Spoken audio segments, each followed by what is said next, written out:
How do you know I'm conscious? How do I know you're conscious? How do we know that when we talk to each other that we're not just talking to ourselves? Well, when we ask the question, we realize obviously we don't know when we ask the question. Before we ever formulated that question, though, it's obvious.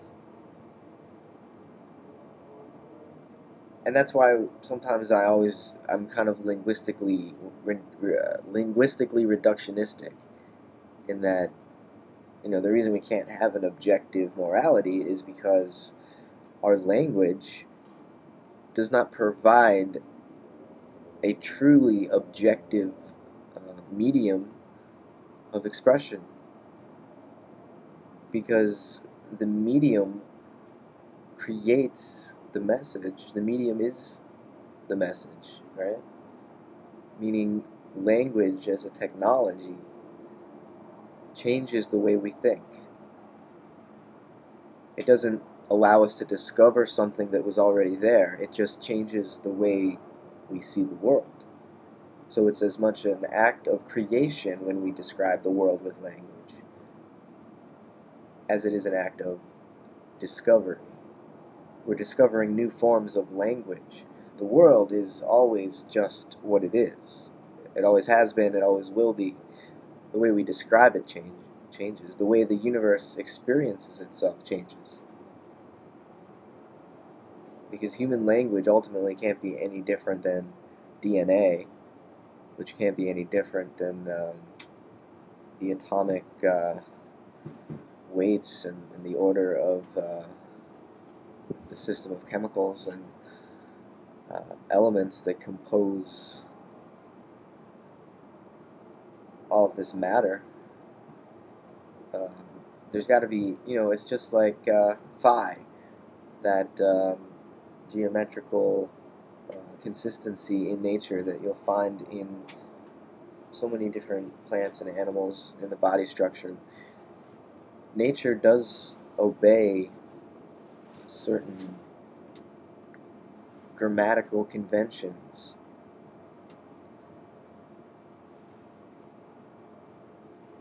See, the first time I heard Terence McKenna say that reality is made of language, I still don't realize quite what he was meaning to say by that, but at first I was kind of turned off by that, because then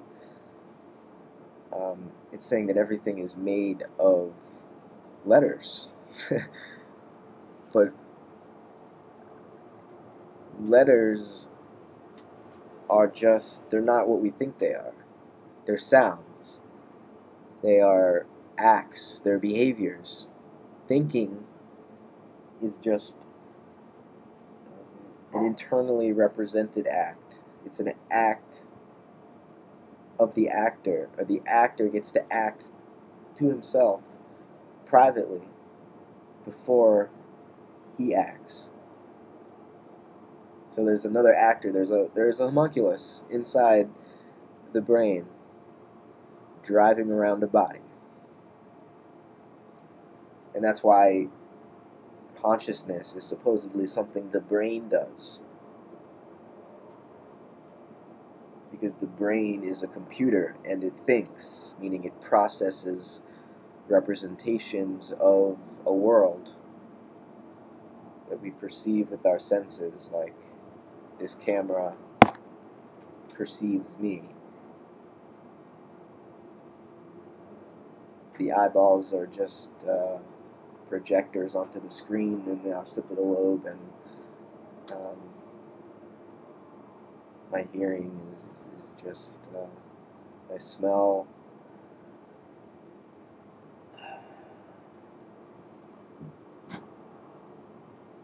chemical reactions. That's all that is, right?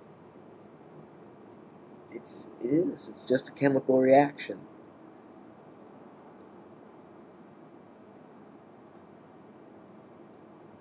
But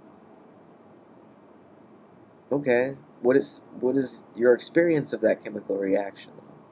What is time? What is subjectivity?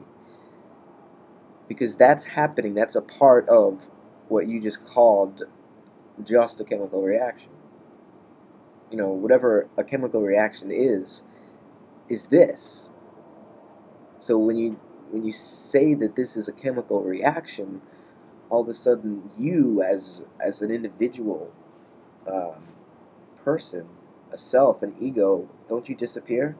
At that moment, as soon as you pronounce that, you are gone. You don't exist. You just said so. You are not there. And, I don't disagree with you. I'm just pointing out that this is what we have to be aware of, and that the awareness of the fact that we can refer ourselves out of existence is a bizarre awareness. It sort of pulls the plug from the bathwater, and it's inevitably going to drain out every sense of illusion that you could possibly have about your experience.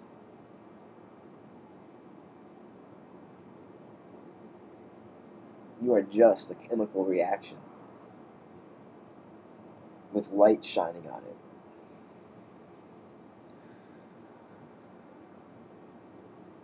Okay. That's amazing. I mean, that's revolutionary. That means that everybody is experiencing themselves completely wrong.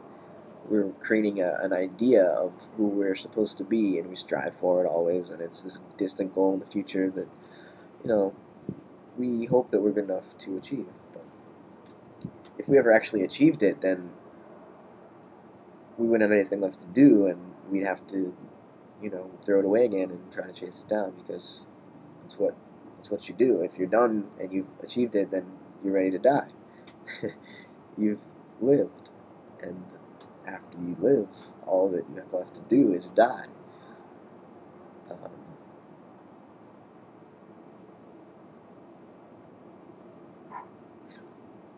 Language.